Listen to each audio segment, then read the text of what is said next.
for joining me today. We're really excited to hear a bit more about your career and how you got where you are today. Could you start by just introducing yourself?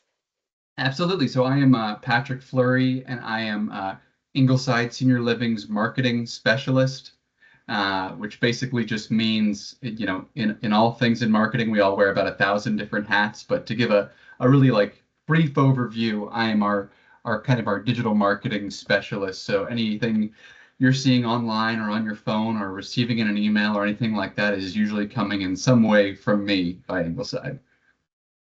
That's awesome. That's a big job in today's world, I'm sure. Bigger and bigger every day, it kind of seems like, Yeah. but it's exciting too. Um I am a hobby person, like a new play with the new toys kind of a person, and it feels like at least every few months I get something new to try to figure out and play with and puzzle through. And so it kind of appeals to my excitement over newness. I bet there's probably always something new to be learning and figuring out how you could use it and it could make your work better. So what first drew you to working in aging services? I took a very roundabout path here. I was I went to school for theater performance. So I was studying acting, and then I got out of school and found that that was not really my thing when presented with the real world version of it. Uh, and I started working with. I was an administrative assistant in an office, as well as doing some work with a theater company. And so I started doing a lot of the social media and email marketing for those groups, and a lot of it was, just kind of learning on the go and kind of taking online classes and kind of figuring it out, and a lot of testing and failing, and then taking those lessons and figuring out where to go from there. And then I also, I had a bit of a history in video creation and editing, just from creating, dumb videos with my friends growing up that turned into a piece of this as well. And so all of these things started to kind of come together to create like a little bit of an accidental marketing background. And as I kind of started to realize that, I dove in a little bit more fully and got training with a lot of different aspects of marketing, especially digital marketing. And it just really appealed to me because of kind of the dynamic nature of it, and because, like I said before, like I'm always excited to learn to use a new toy, and there's plenty of them in the industry. So I started working with like a little boutique digital marketing firm in Brooklyn in New York when I was still up there, and then um, the opportunity came to move back down to DC where I grew up, and start doing the in-house marketing for a uh, new home builder in the area. And so I started doing that, and I really loved it. It's very, very cool. But then COVID hit, and like every industry in the country, it was disrupted in a pretty big way. And the two main changes for me were that my very non-remote job became 100% remote and never really changed back. And our Maryland and DC business kind of finished up, and I was only working on projects that were in Colorado and Utah, and I would fly out there a couple times a year. But um, especially if you're doing content marketing, it's a tough thing to be away from your business in Mhm. that way and feel like you're doing the best job you can and really having the most fun you can. And then supply chain issues hit the industry so bad that things just slowed down in a huge way. So between not being able to be there and this big slowdown, I was kind of forced to start reevaluating what I wanted to do and what appealed to me. And I started talking to folks in the area and realizing that I really missed kind of those human touches, kind of those more connected pieces of the job, both in the office but also in working with prospective residents, and I found in the job, current residents, a lot. And I also did a lot of reading about kind of the future of the industry and all that. And it just, there's, I mean, especially with the next generation, aging into senior living, there's kind of a giant runway here of kind of exciting things to come across the industry and a lot of opportunities for growth and change. And it all just became very exciting for me. So once I kind of had talked to some folks and realized that, I just did a bunch of research about providers in the area and the kind of sizes of these businesses and where I thought I could fit in. And ended up actually finding Ingleside. I think there was just it was kind of kismet that Ingleside had the opening it did when it did. And by the time I'd finished my interview with them, I called and canceled some other interviews I had, and I was like, oh, I know this. Even if it's not this job, like this is the kind of place I want to work. This is the kind of thing that excites me and would be a good fit for my personality and kind of the stuff that interests me. Yeah. Wow. So I'm really curious. This wasn't one of the questions that we sent, but what was it about that interview that made you feel that way? It was mostly kind of the people I was interviewing with. I had a really early call with my current boss, Kristen, who's the VP of marketing at Ingleside. And when I went in for my interview, it was with Kristen Milstead, our VP of marketing, Kristen Shanks, our VP of sales, and Jody Weekland, our creative director. And they started kind of just asking me questions about my background. And it quickly started feeling a lot less like an interview and more of us kind of as a group putting together all of the skills we had and looking at all of the things we'd like to do that we were interested in and feeling like, oh, well, if you can do this and I can do this and I'm learning about this right now, we could finally create, for example, like the video content program we've been wanting to do forever, or the email marketing like automations we've always wanted to put together. And in the room, we just were kind of spitballing on these ideas in my interview, and getting excited about different things. I've never had like a creative director who works in house, so I've never had somebody that I could directly, throw the technical aspects of, and they could get back to me immediately with like this kind of artistic vision for it. And it was the kind of thing where like halfway through, I kind of forgot that I was interviewing, and I was more just like, oh, I can't wait till we get started on this thing. And I was like, oh, right, I haven't been offered the job yet.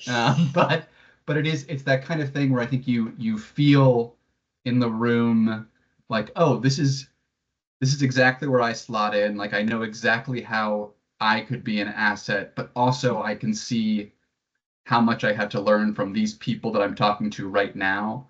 And I think that's rare, and I think it's one of those like, when you feel that at home, that immediately it's like it's a gut feeling to be very aware of and I think trusting of. Mhm. Yeah, absolutely. That's really sounds like a great experience from the first moment you started the interview. I'm also curious, because a lot of us study things in college that then we don't end up working in that exact realm. But I'm sure there's things about your study of theater and acting that you find really useful today. I'm just curious if you could share a bit about that. Yeah, I totally do, and frankly, I've never fully given it up. I still coach and perform improv comedy in DC like fairly often. It's how I met my wife, and it's been like a wonderful kind of, like I said, I'm a hobby guy, and I'm always doing something like that. But performance has been a really important aspect of my life. But I think more than anything else, if you've ever worked on a film or a TV production or a theater, especially a theater production, there is an inherent skill set that you have to build or else you will not make it. And I think that the main thing is collaboration. It is like you are thrown into a room with like very clear deadlines, very clear goals, and 40 different people who do 30 different things, and you all have to make one thing together.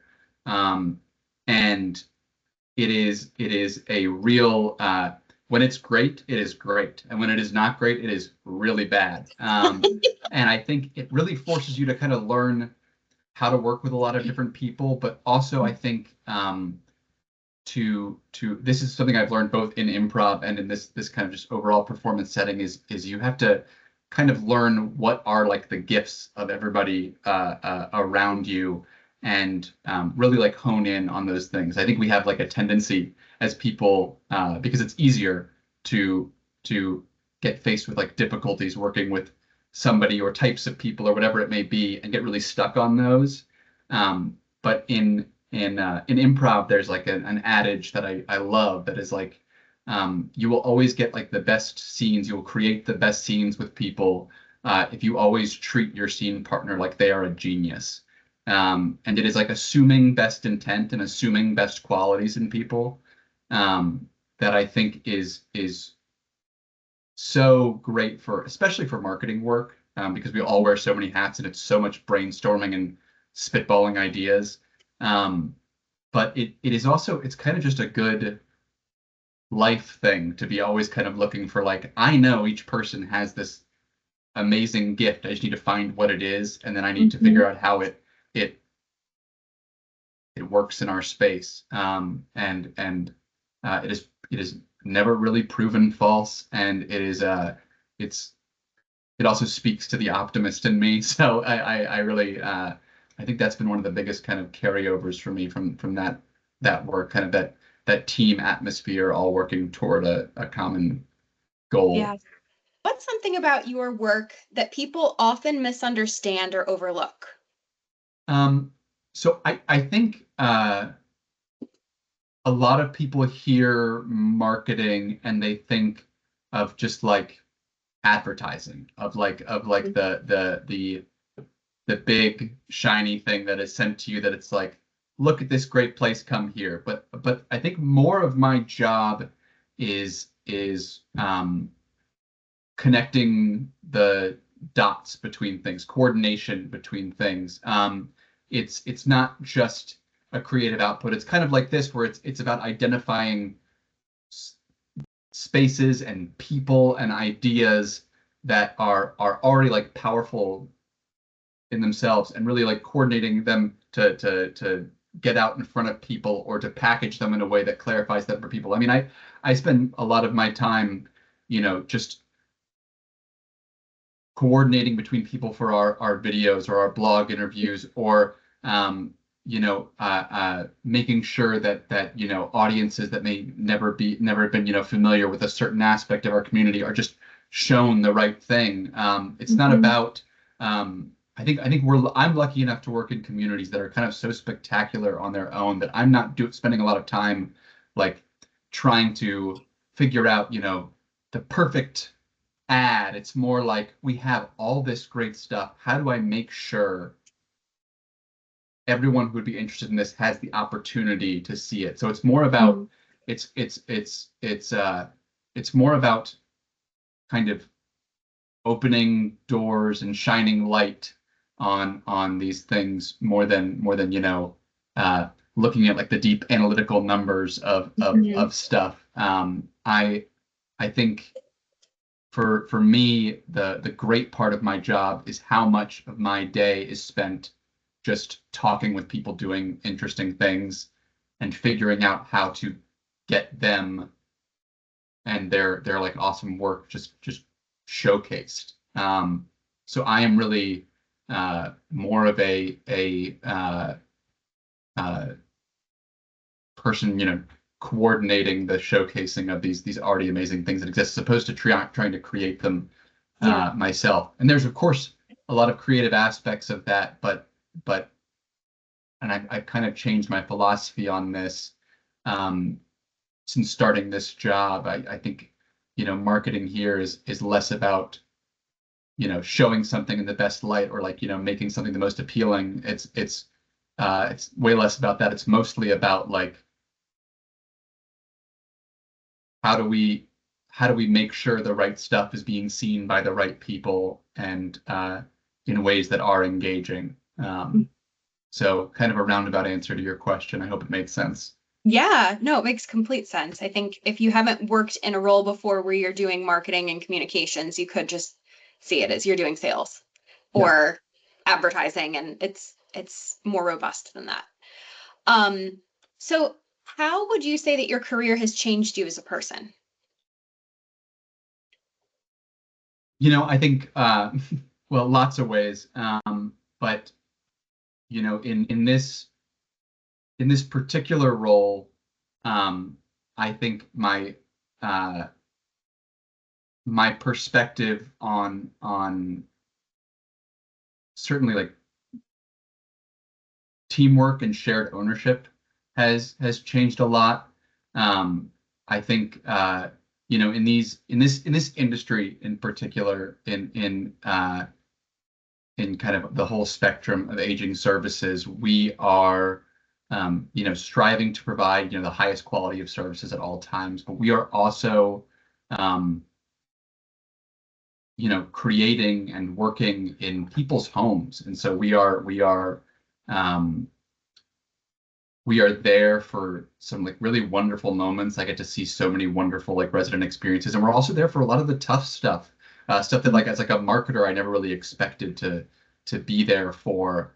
And I think we do this great work. We have Ingleside Engaged as like our adult day program for people suffering from dementia, and it's such a wonderful program. And I've gotten to work, with news crews that have come and like showcased it and things like this. But we and that's powerful and magic and fun.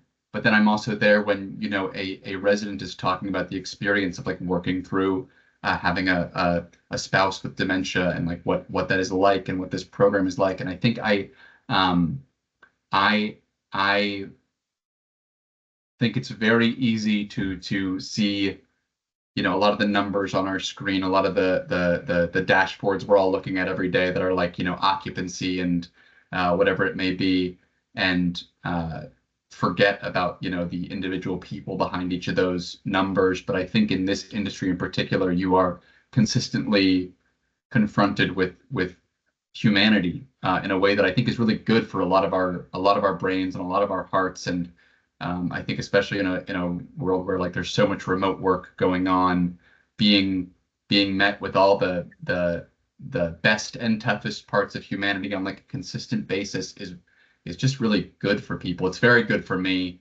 Mhm. um, and it makes you realize that you're not just in this role in particular, we're not just building communities as the people working in them and around them day in and day out. We are parts of these communities as well, and um, they impact our lives in major ways. I think it's powerful, and I think it is a great career area for a person who is uh, willing to be emotional and deeply empathetic on a daily basis, and find the power in that, and Mhm. find the drive in that. And yeah, you'll meet some incredible people doing incredible things. Yeah, for sure. So if someone is listening to this and they're thinking, huh, I think I would like to do marketing and communications or digital stuff in aging services, what advice would you give to that person?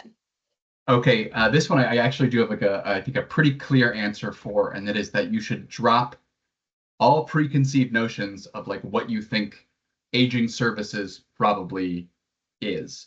I like very early on in this role was met with like this idea. My boss Kristen Milstead had kind of,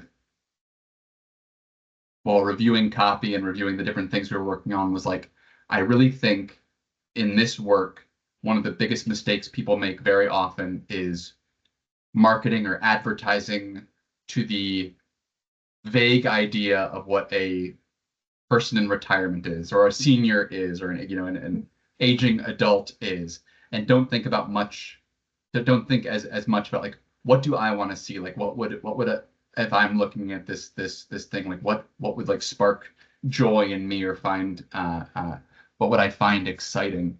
And I think it's a huge mistake. So if you are thinking about joining this very cool industry and this dynamic industry, and you want to get into marketing, I think that's so cool, and I think you have to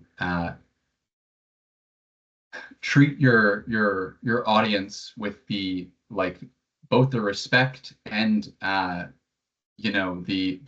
vitality that they deserve. Like they are not, we're not looking to sell, you know,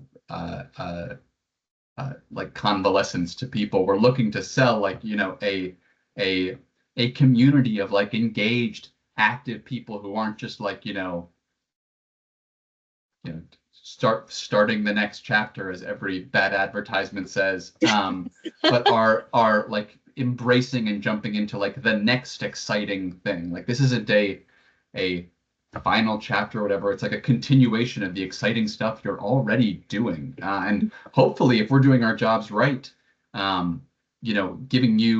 giving people coming into our communities the opportunity to advance those things or even try new ones. Like this is not a for so many people entering these communities, this isn't a time where they're just slowing down. It's a time where they finally have time to like do everything they want to do. So it's Yeah.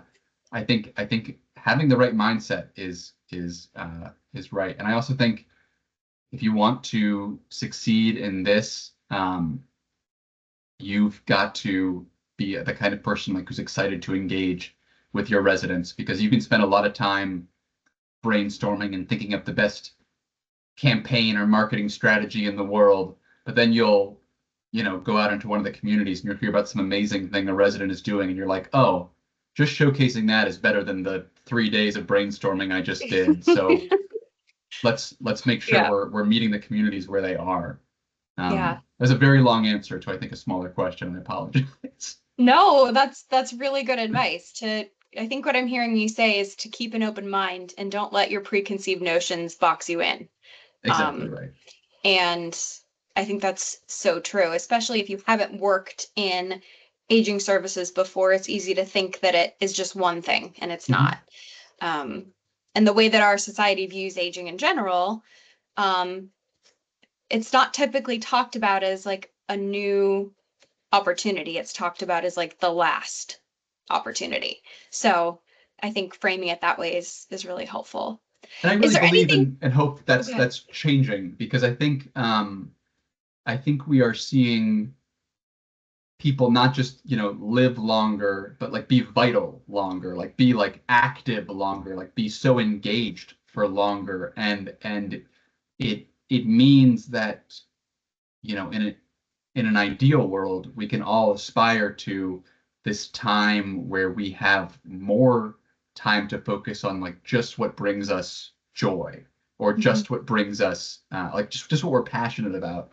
And it's not, this I think there's again like, yeah, preconceived notion of like the beginning of, decline, like whatever it may be, which is just just from my experience in the little time I've been in this industry, is just not, it's not the norm. I'm not that's not what I'm seeing. So Mhm. I think it's more exciting than that. Yeah, absolutely. Well, is there anything else that you wanted to share that we didn't get to? As somebody who has on like a couple different occasions made like very big career changes, and kind of swung in very new directions, um, I think that there is always the opportunity to like follow what's exciting to you. There's always the opportunity to change into something new, and you may find that you are more qualified for roles within this industry or many industries than you ever knew before you just take the opportunity to talk to somebody in them.